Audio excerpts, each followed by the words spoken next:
Ladies and gentlemen, here is an introduction to your motivational speech titled, "You Can't Escape Yourself. Here's How to Finally Find Peace," written in the calm, wise, and reflective style of Shi Heng Yi silence. Breathe in, breathe out. There is one person you wake up with every morning, and one person you sleep with every night. That person is yourself. No matter how far you travel, no matter how many distractions you chase, no matter how fast you run, there is one truth you cannot avoid. You cannot escape yourself. We spend so much of our lives trying to change the outside world, hoping it will quiet the storm within. But real peace does not begin out there. It begins right here, with awareness, with acceptance, with stillness. Today, I invite you on a different journey, not to a new city, not to a new job, not to a new relationship, but inward, to the place where all running stops, to the place where true freedom begins. Let us talk about how to finally find peace. Self-awareness is the first step to inner peace. Many people live their lives on autopilot, moving from one moment to the next without ever pausing to examine who they are, what they feel, or why they do the things they do. This unconscious way of living creates confusion, restlessness, and internal conflict. The mind becomes a chaotic space filled with unresolved emotions, buried thoughts, and reactions that seem to arise without control. In this state, peace is impossible, not because it is unreachable, but because we are disconnected from ourselves. Without self-awareness, we are like a leaf in the wind, tossed around by external circumstances, unable to find grounding or direction. To become self-aware means to observe yourself without judgment. It is to sit quietly and witness your thoughts as they rise, your emotions as they stir, and your body as it responds to the world around it. This is not something you can fake or rush. It requires intention, stillness, and courage. Most people avoid this kind of reflection because it can be uncomfortable. Looking inward often reveals the parts of ourselves we've tried to ignore, our fears, our insecurities, our regrets.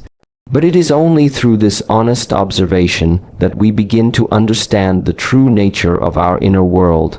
When you observe yourself clearly, you begin to see patterns. You notice the triggers that cause stress, the beliefs that keep you limited, and the habits that drain your energy.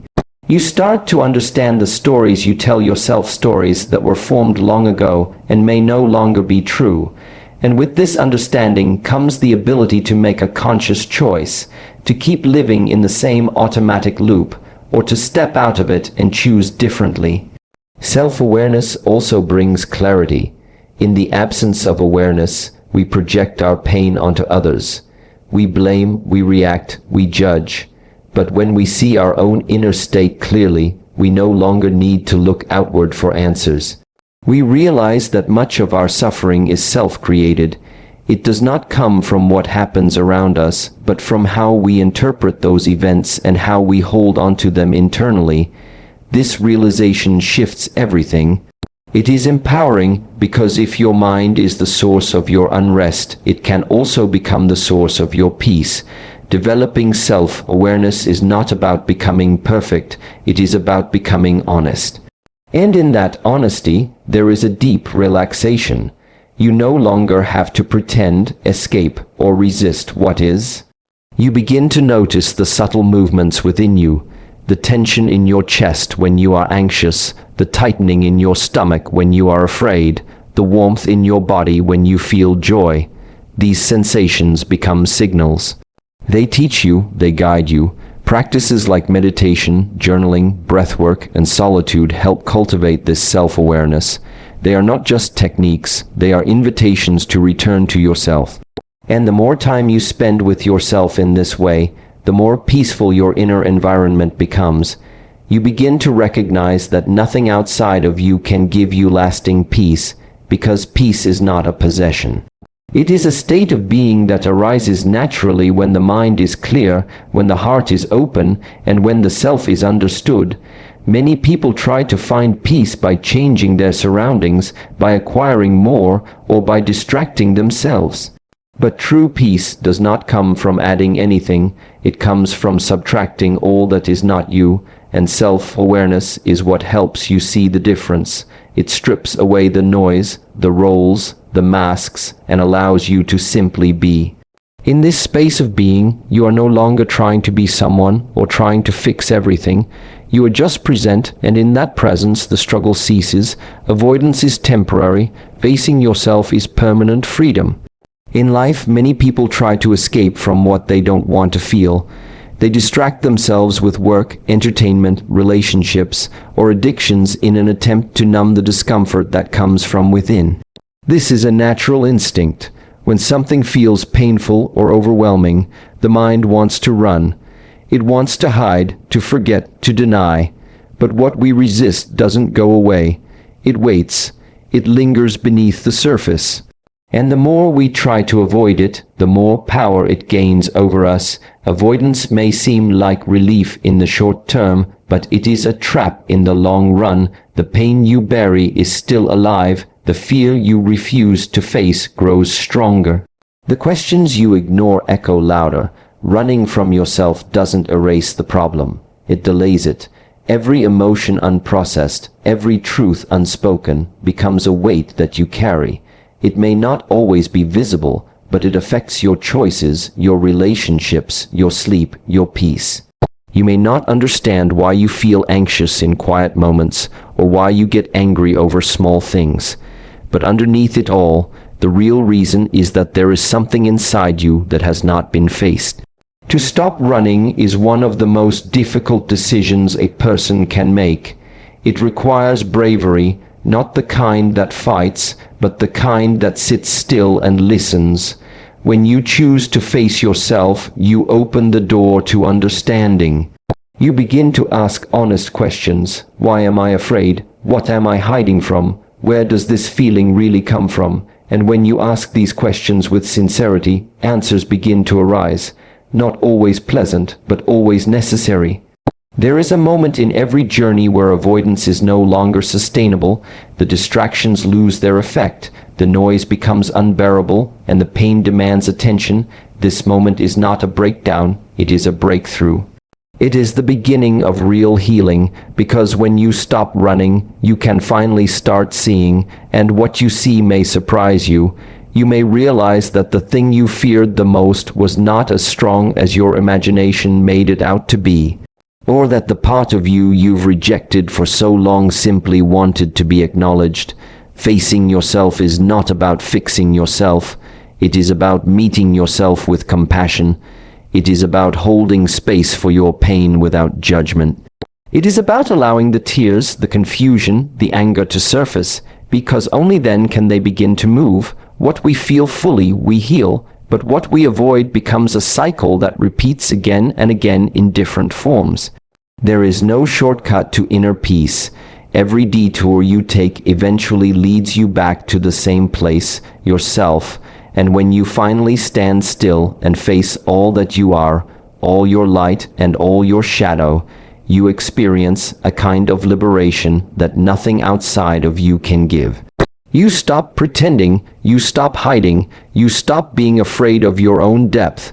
This is not the end of struggle, but it is the end of fear-based avoidance. In facing yourself, you reclaim your power.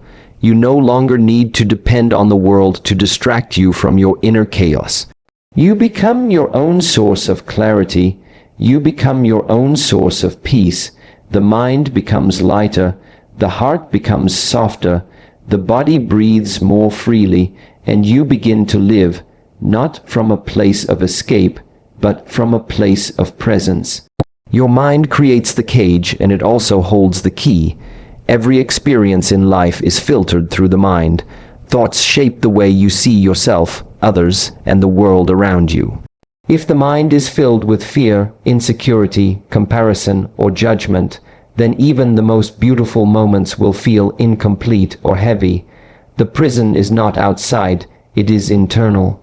It is made of beliefs that you've accepted without question, of stories you keep telling yourself, of voices that once came from others but now echo in your own head. This mental cage is subtle. It doesn't always look like suffering. Sometimes it looks like perfectionism, like always needing to do more, be more, achieve more. Sometimes it looks like self-doubt, like holding back your voice, your truth, your dreams. Sometimes it looks like comparison, measuring your worth based on someone else's highlight reel. And sometimes it's just a quiet discomfort that never leaves, no matter how much you accomplish. This is the mind working against itself, trapping you in patterns that repeat endlessly. But if the mind has the power to create this cage, it also has the capacity to dismantle it. The key lies in awareness and choice. When you begin to observe your thoughts without immediately believing them, a space opens up. That space is where freedom begins. You may notice how often your mind assumes the worst, or how easily it clings to past mistakes, or how quickly it judges others and yourself. These habits are not facts. They are programs that have been running for years, often without your conscious permission. Changing your mind is not about forcing positive thoughts or pretending everything is okay. It is about becoming intimate with the way your mind works.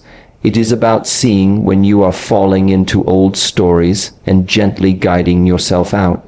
When a thought arises that says, "I'm not good enough," you don't have to argue with it or suppress it. You simply recognize it as a thought, not a truth, and in that moment, you take your power back. The more you practice this kind of mental awareness, the more clearly you begin to see the structure of your inner cage. You notice the bars: fear of failure, fear of judgment, fear of being alone. You notice the locks: unquestioned beliefs like "I must earn love," or "I am only valuable if I succeed." And once you see them clearly, you can begin to challenge them, not from anger, but from understanding. You can ask, where did this belief come from? Is it still serving me? What is the truth beneath this fear? With time and consistent attention, the mind begins to soften. It becomes less reactive, more open, more spacious. The cage starts to dissolve. You begin to experience moments of stillness where there was once chaos, clarity where there was once confusion. These are not accidents. They are signs that the key is working, that your own awareness is unlocking the prison you didn't know you were in. Freedom is not about having a perfect life. It's about having a mind that is no longer your enemy. It's about living in harmony with your own thoughts, being able to witness them, to question them, and to guide them. The same mind that once created fear can now cultivate peace.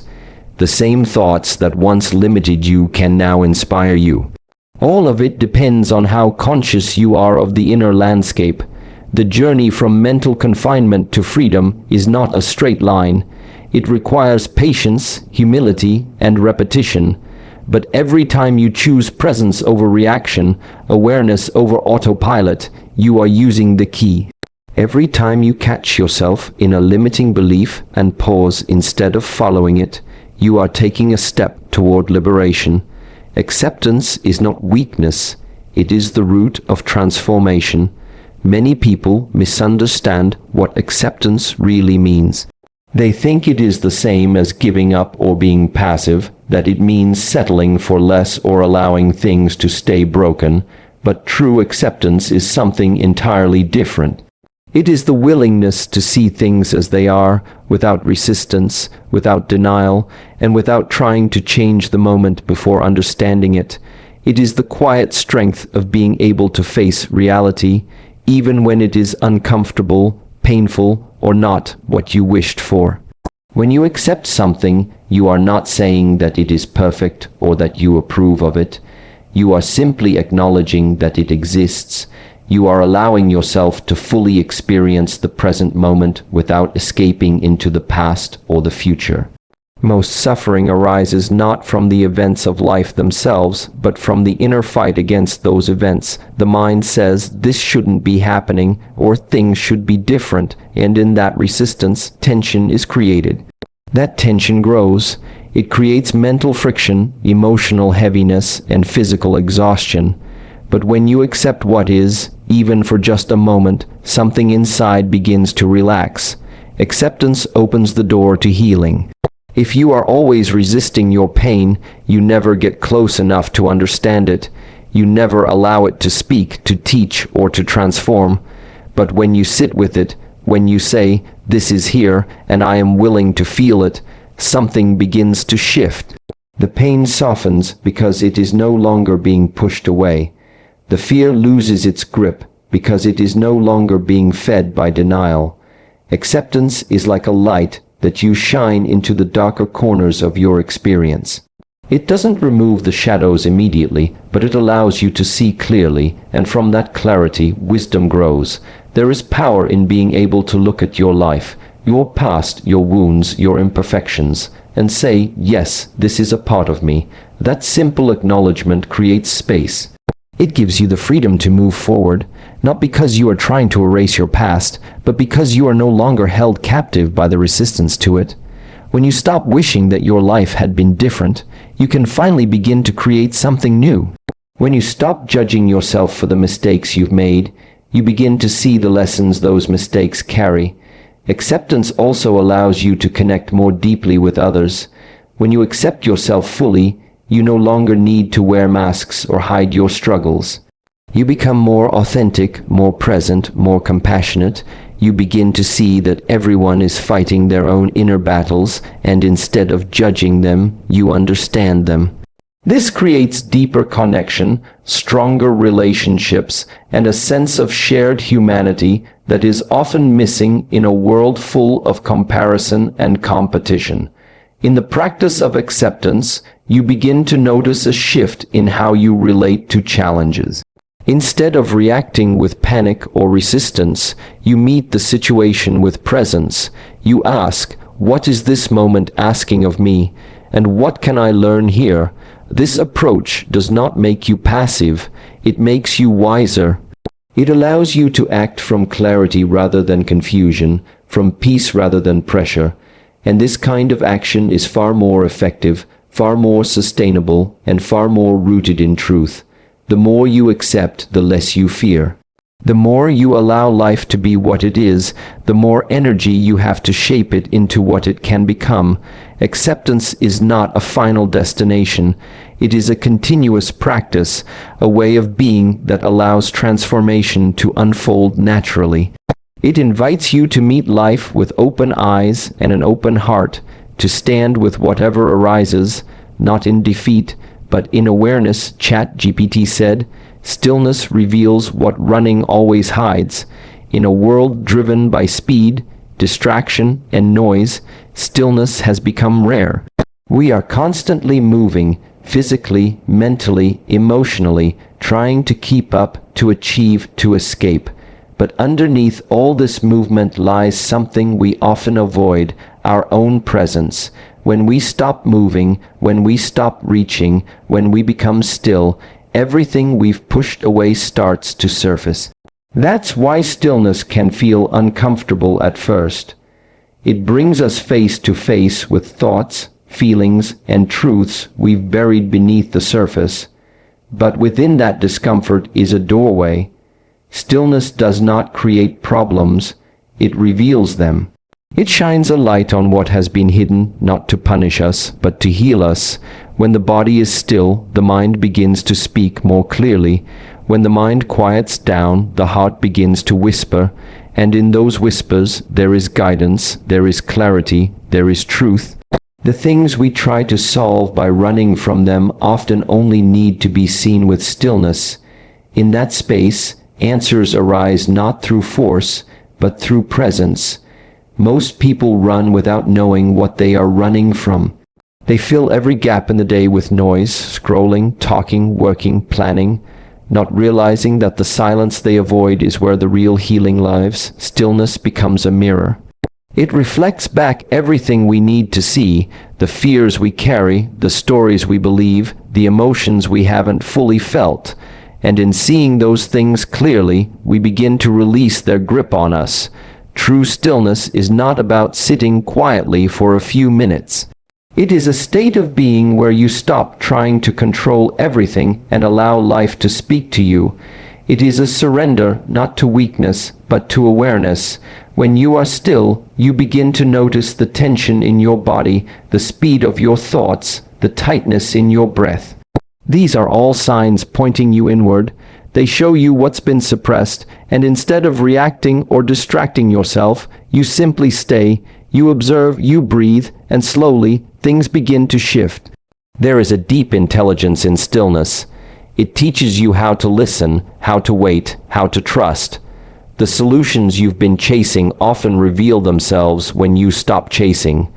The emotions you've been afraid to feel begin to pass through when you allow them to be felt. Stillness doesn't mean doing nothing. It means being fully present with what is. It is in this presence that the inner noise begins to settle, like muddy water clearing when left undisturbed. Running can only offer temporary relief. It may give the illusion of progress, but it doesn't bring peace. Peace comes when the mind no longer needs to run. It comes when you are willing to sit with what is, without the need to escape, and this ability to sit, to stay, to breathe through discomfort, that is where strength is built. That is where understanding is deepened. That is where transformation begins. Stillness also reconnects you to your intuition. In the rush of daily life, your inner voice gets drowned out, but in silence, in spaciousness, you start to hear it again. It's gentle, not loud. It doesn't demand, it guides. And the more time you spend in stillness, the more clearly you begin to feel what is right for you, what is true for you, what no longer serves you. You begin to navigate life not from reaction, but from inner wisdom. The more you embrace stillness, the more you realize how much of life's chaos is created by your own resistance. The moment you stop running, the moment you choose to be still, everything begins to settle. And in that settling you meet yourself, not the version of you shaped by the world, but the one that has been quietly waiting beneath all the noise.